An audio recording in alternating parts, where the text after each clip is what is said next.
First day of the scene. Set. Coffee. Beans. Doakan saya supaya dapat buat yang terbaik. Jogging, okay. Dan lepas tu boleh sebab sepupu pun nak keluar dengan air. Okay, kau mesti jogging sikit. Okay, you wish I dengan bangnya dia cakap sesuatu yang perempuan sekali gila tolak. Yang sedang gila tolak. Okay.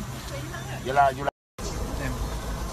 Hai korang semua yang nak tengok behind the scene Coffee Prince, boleh follow dan tengok dekat Bambam Studio. Cepat pergi follow sekarang.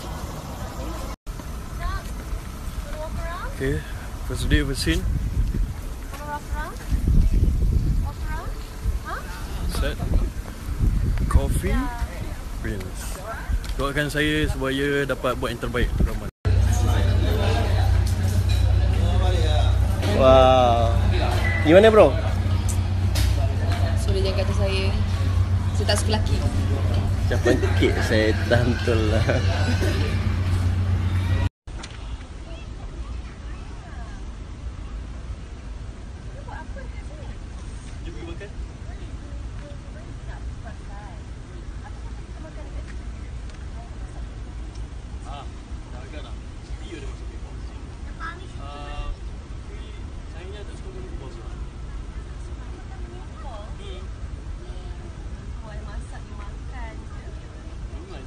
Sekarang I tengah diet.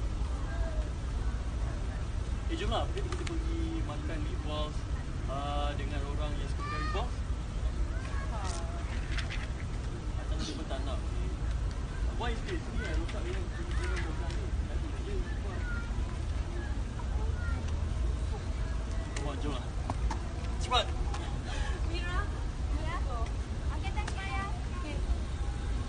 dia boleh batalkan pula. Start story lah.